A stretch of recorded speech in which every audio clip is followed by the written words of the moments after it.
अहमद, आज के मैच के हवाले से काफ़ी होपफुल पाकिस्तान भी नजर आ रहा है और क्रिकेट शायकीन पाकिस्तान की कि अब मैच पाकिस्तान ने अच्छा बना लिया है और जीत इसमें पाकिस्तान हासिल करेगा, क्या कहेंगे आप? जी हाँ, बहुत पॉजिटिव स्टार्ट हुआ मैच का। आज सबसे पहले तो मोहम्मद रिजवान ने जो है वो टॉस जीता और उन्होंने बैटिंग का फैसला किया और वो फैसला दुरुस्त भी साबित हुआ। इसके बरक्स हम देखें तो जो जिम्बाब्वे कप्तान है क्रैग इरविन, जब वो आए तो उन्होंने कहा कि हम यहाँ पहले बॉलिंग करना चाह रहे थे। तो एक ऐसी कंडीशंस के ऊपर जहाँ पर मेज़बान कप्तान जो है वो इस बात के लिए तैयार थे कि वो वहाँ पर आकर बॉलिंग करेंगे, जल्द विकेटें लेंगे और पाकिस्तान के ऊपर दबाव डालने की कोशिश करेंगे। उन कंडीशन में पाकिस्तानी कप्तान ने टॉस जीतकर अपनी टीम को मैदान में उतारा और उनके ओपनर्स ने 58 रन का जो है वो एक अच्छा आगाज़ फराहम किया, बहुत पुरएतमाद आगाज़ फराहम किया। और एक खुशाइन बात ये हमें दिखाई दे रही है कि अब्दुल्ला शफीक और साइम अयूब की जो जोड़ी है, ओपनिंग जोड़ी, वो बिलाखिर हमें लंबे आगाज़ जो है वो फराहम करने में मुतवातर कामयाब होना शुरू हुई है। आपको याद होगा कि ऑस्ट्रेलिया के भी जो आखिरी 2 मैचेस हमने खेले उनमें भी इन्होंने शानदार अंदाज में चेज़ करते हुए स्कोर किए थे और इस सीरीज़ के भी 2 मैचेस के अंदर इन्होंने बहुत अच्छी पार्टनरशिप जो है वो हमें फराहम की है। इसमें एक और प्लस पॉइंट आज ये था कि साइम अयूब के 31 रन पर आउट हो जाने के बाद अब्दुल्ला शफीक ने जो है वो जिम्मेदारी का मुजाहरा किया और अब्दुल्ला शफीक जो स्ट्रगल कर रहे थे पिछले 2-3 इनिंग्स से, आज उन्होंने भी एक अच्छी बारी ली है, एक पुरएतमाद इनिंग्स उन्होंने भी खेली है। 50 रन उन्होंने बनाए। उनके करियर की ये 7वीं टेस्ट सेंचुरी थी। इससे पहले आपको याद होगा कि एडिलेड में उन्होंने 64 रन नॉट आउट की इनिंग खेली थी ऑस्ट्रेलिया के खिलाफ। तो अब्दुल्ला शफीक के लिए भी ये बहुत इंपॉर्टेंट था कि वो आते और इस मौके के ऊपर जो है परफॉर्म करते और अब्दुल्ला शफीक ने जो है वो उस परफॉर्मेंस का आज मुजाहरा किया है। उसके बाद यकीनन यहाँ पर जो हाईलाइट है आज के मैच की, जो काबिल तारीफ इनिंग्स थी, वो कामरान गुलाम की जानिब से हमें देखने मिली, जिन्होंने बहुत ही शानदार अंदाज में सेंचुरी स्कोर की और पाकिस्तान की इनिंग्स का जो बिल्डअप था उसको जो मोमेंटम फराहम किया, जहाँ पर एक्सेलरेशन की ज़रूरत थी वहाँ पर उन्हें एक्सेलरेट किया, जहाँ पर उनको गो थ्रू करना था, रन थ्रू करना था, वहाँ पर उन्हें स्ट्राइक भी रोटेट किया। मोहम्मद रिजवान के साथ भी अच्छा खेले, सलमान अली आगा के साथ भी वो अच्छा खेले। तो एक बहुत शानदार कॉम्पैक्ट इनिंग उन्होंने खेली, जिसकी वजह से पाकिस्तान जो है वो 303 रन का मजमूआ हासिल करने में कामयाब हो चुका है। और उसी की बदौलत रन रेट का जो प्रेशर होता है, जो चेजिंग रन का प्रेशर होता है, वो प्रेशर भी यकीनन काउंट कर रहा होता है। और जिम्बाब्वे की टीम इस वक्त जिन मुश्किलात में घिरी हुई है वो इस वजह से भी है कि पाकिस्तान ने एक हैंडसम टोटल जो है वो स्कोर बोर्ड के ऊपर खड़ा किया। अगर टोटल की हम बात करें तो पाकिस्तान ने 13 महीने के वक्फे के बाद आज एक रोजा क्रिकेट में 300 से जायद का हिस्सा जो है वो अबूर किया है। एग्जैक्टली और ये ऑब्वियसली एक अच्छा टोटल है और हम उम्मीद यही करते हैं कि अब कम टोटल के ऊपर जिम्बाब्वे को हम आउट करेंगे, क्योंकि जितना बड़ा मार्जिन होगा उतनी ही बड़ी फतह होगी। अहमद, हमें अजहर अली खान साहब ने ज्वाइन किया है, साबिक चीफ सिलेक्टर हैं। Welcome to the show sir. आज के मैच के हवाले से सबसे पहले कहिएगा, क्या कमेंट करना चाहेंगे पाकिस्तान की अब तक की जो कारकर्दगी है उसको देखते हुए? जिस तरह की पिच खेली है और मेरा ख्याल है कि अच्छा डिसीजन था कि टॉस जीतकर पाकिस्तान ने बैटिंग का फैसला किया। पिच बहुत अच्छी थी, बल्ले पर गेंद बहुत अच्छी तरह आ रहा था और आप देखें कि कंसिस्टेंटली आपके पहले जो टॉप के 6 बैटर्स हैं उन सब ने रन्स किए। उसमें नुमाया जो परफॉर्मेंस थी वो कामरान गुलाम की थी, जिन्होंने वनडे क्रिकेट में अपनी पहली सेंचुरी की, ऑल्दो वो टेस्ट मैचेस में भी सेंचुरी कर चुके हैं अपनी डेब्यू पर। तो एक खुशाइन बात थी, बड़ा अच्छा खेले उन्होंने, बॉलर्स का बड़ा उम्दा तरीके के साथ मुकाबला किया और खास तौर पर उनके जो शॉट्स थे ना उनमें पावर भी थी, स्ट्रेंथ भी थी, एलिवेशन भी थी और उनमें एक जज्बा जो नजर आया ना, एक लगन नजर आई, वो ये थी कि वो अपने कदमों का इस्तेमाल बहुत उम्दा तरीके से कर रहे थे और पिच ऑफ द बॉल पर जा रहे थे और उसको अगर उन्होंने हवा में खेला तो फिर वो बाउंड्री लाइन के बाहर ही बॉल गया। तो आई थिंक ये बड़ा अच्छा उम्मीद है कि नंबर 3 पर आकर कामरान गुलाम ने जो है वो सेंचुरी स्कोर की।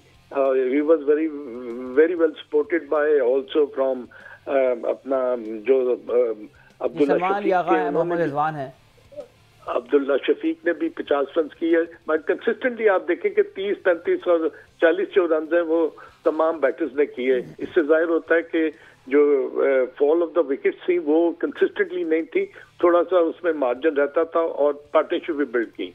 तो आई थिंक 300 रन का जो एक हदफ होता है वो हमेशा दूसरी टीम के लिए मुश्किल होता है। ऑल्दो जिम्बाब्वे जो है ना वो प्रोबेबली उनको ना अभी वनडे क्रिकेट के वो रिचुअल्स, वो स्किल वो खेलने नहीं आए, उनको मैनेज नहीं करना आया कि हमने अपनी इनिंग को किस तरह बिल्ड करना है।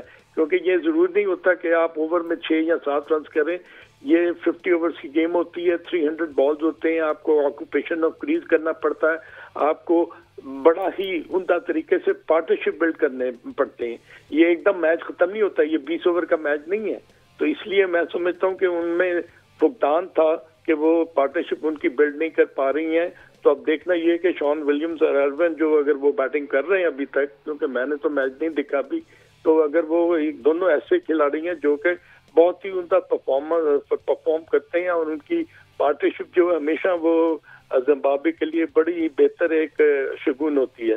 तो अच्छा, देखना ये है आपने कि यहाँ पर जिम्बाब्वे की क्रिकेट के जो है उनके शॉर्ट फॉल्स का तज़किरा किया है। मैं यहाँ पर इस मौके का फ़ायदा उठाते हुए अगर आपकी एक्सपर्टीज से कुछ फ़ायदा उठाऊँ, पाकिस्तान और जिम्बाब्वे, आप जिम्बाब्वे को अगर एक एज ए क्रिकेटिंग नेशन देखें तो इनकी तारीख कोई बहुत यूँ कह लीजिए बहुत मुख्तसर नहीं है, काफ़ी अरसे से ये क्रिकेट खेल रहे हैं। आज पाकिस्तान और जिम्बाब्वे का जो है वो 56वां एक रोज़ा क्रिकेट का मैच है। ये 99 के वर्ल्ड कप में जिम्बाब्वे की टीम थी। आप भी बहुत गहरी नज़र भी रखे हुए हैं तारीख के ऊपर भी, क्रिकेट के सर्किट में आप रहे भी हैं। तो आप क्या समझते हैं कि जिम्बाब्वे की team as a cricketing nation अब तक क्यों ग्रो नहीं कर पाई, या वो कौन से शॉर्ट फॉल है जिसकी वजह से आप ये समझते हैं कि इंटरनेशनल स्टैंडर्ड क्रिकेट से जो है ये पीछे रह गई? ये लीग क्रिकेट का असर है या शायद डोमेस्टिक सर्किट के अंदर को उनके प्रॉब्लम है? आई थिंक उनको ना, एक तो ऑब्वियसली उनका इंफ्रास्ट्रक्चर जो है वो बेसिकली उनके जो बहुत टॉप प्लेयर्स जो थे ना वो एकदम वो 7-8 प्लेयर्स जो है उनको छोड़ गए। और 90s की जिस बात जो आपने की तो उन्होंने बड़ी उम्दा परफॉर्मेंसेस दी हुई हैं जिम्बाब्वे ने। उनके पास एंडी फ्लावर और ग्रांट फ्लावर और जिस तरह हीट स्ट्रीक वगैरह जैसे खिलाड़ी थे वो बहुत ही उम्दा थे, वो परफॉर्मर भी थे। मगर मैं समझता हूँ कि इंफ्रास्ट्रक्चर में अगर आपके पास फर्स्ट क्लास क्रिकेट खेलने का तजर्बा हो जाए ना आपके प्लेयर्स को, तो वो फिर इनिंग्स को बिल्ड करना उनको आ जाता है। उनको पता चल जाता है कि हमने जो खास तौर पर वो टाइम जबकि जरूरत होती है आपके बैटर्स को ना ऑक्यूपेशन ऑफ क्रीज करने की, तो ये बड़ी जरूरी है कि किस तरह वो इंटरनेशनल क्रिकेट में वो किस तरह ब्लॉसम होते हैं।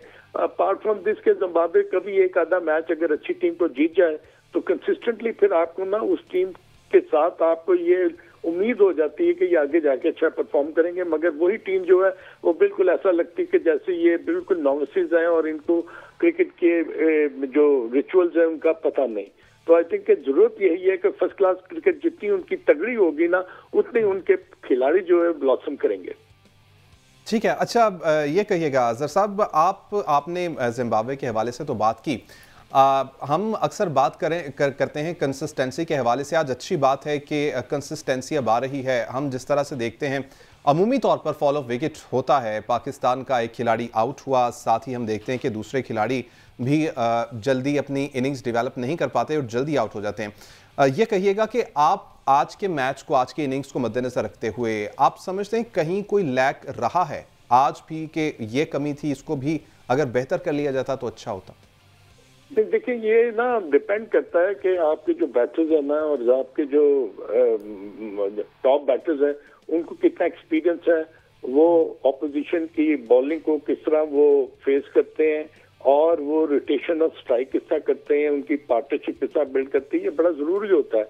और वनडे क्रिकेट जो है ये 50 ओवर्स की होती है, इसमें आप ज्यादा you do not play for the corridors, आपको ना इनिंग को बिल्ड करना पड़ता है। इनिंग को बिल्ड करने के लिए आपको टेक्निकल नो-हाउ भी होना चाहिए और स्किल भी होना चाहिए, टेम्परामेंट भी होना चाहिए और आप में डेडिकेशन भी होनी चाहिए। आपको सिंगल्स और डबल्स करने का भी आपको तजर्बा होना चाहिए। हाँ, जहां पर बाउंड्री मिले वो आप मार सकते हैं क्योंकि ऑब्वियसली सर्कल में फील्डर होते हैं तो आपको गैप्स तो नजर आते हैं।